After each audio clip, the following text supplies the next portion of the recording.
2017, and I'm here at the Azelis stand, joined by Dr. Peter Henriksen. Peter, would you tell us a little bit about what Azelis has brought to FIE this year? Yes, I will, certainly will. And welcome to our stand here today at the FIE. It's always very busy for us. Azelis is one of the biggest specialty ingredients distributors worldwide for the chemical and the life science industry. We are here today to show what is coming out of all our food labs that we have around in not only Europe but the whole world.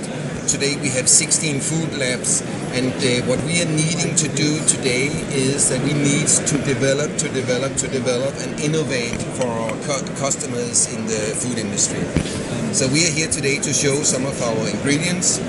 One thing we would especially put light on today is our range of smoke flavorings branded as Scan Smoke.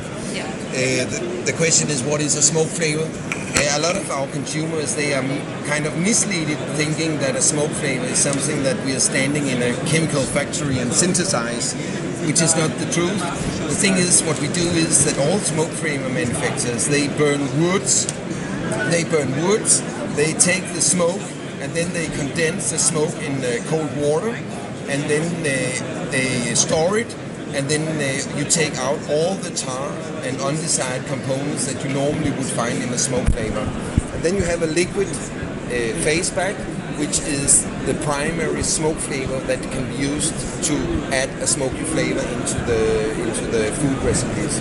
So very shortly we put smoke into the bottle, and then we sell it to the food manufacturers. The trend today in the market is that smoke flavorings are a very used component. If you take market research for the last 3 or 4 years, then smoke is one of the most popular ingredients for savory food launches. Components like cheese, like nuts, like potato is still the most used, but in the fourth place, in fact, smoke flavorings is coming. So before you're still using smoke flavorings a lot to smoke meats like bacon and ham and sausages, but it's also more and more used in further applications where it gives additional benefits. If you smoke a product today compared to a traditional smoking, one of the benefits is that you get a more controlled product, you get a more uniform product. Instead of leaving fresh smoke into the smoke chamber, spraying a liquid smoke into the smoke chamber gives you the same type of product, the same flavor, the same browning, but a more healthy product, because we have removed some of the undesired smoke flavor components in the product. We are researching more and more to use smoke flavors in other applications. If you take in the United States today, approximately 22-25% of all food recipes have some kind of smoky or char-grilled or charcoal note inside the product.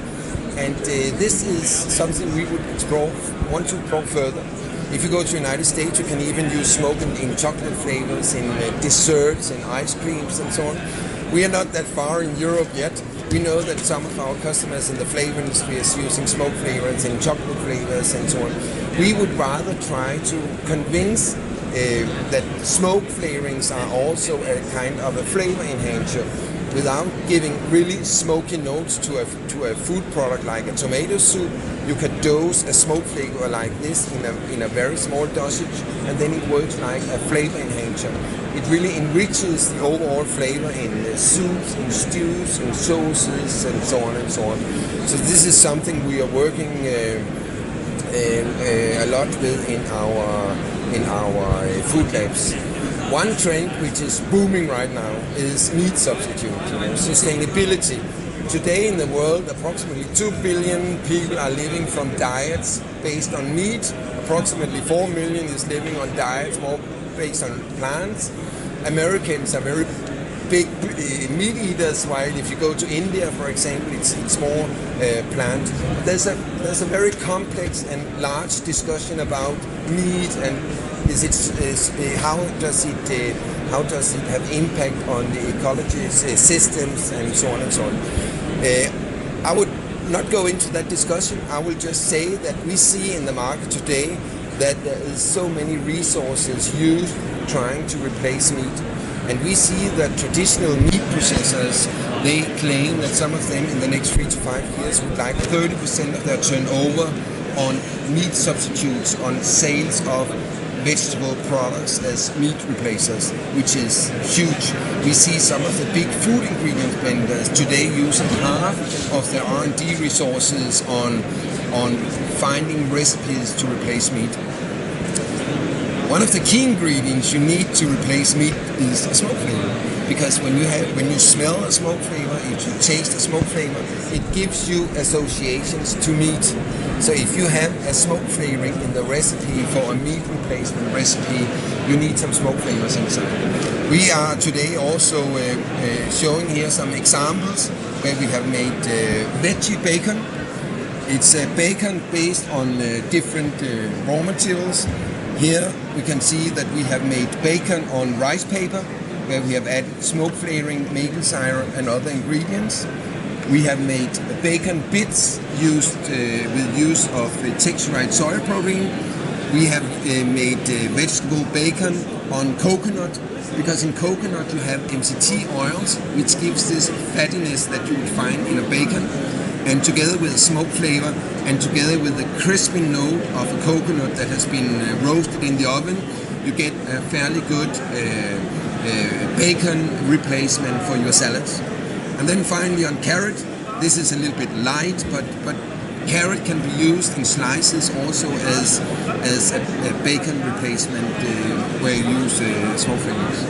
Seen kind of endless possibilities with this. It is. You can see for meat replacements, if you take like tofu or tempeh, which are soy protein based products, and they give this chewiness as a meat and as fish, and they are really good at absorbing flavors. So if you make a marinade where you have some smoke flavor inside that it can absorb, you get something with the chewiness, and you get something with the smell and something with the taste of a meat product.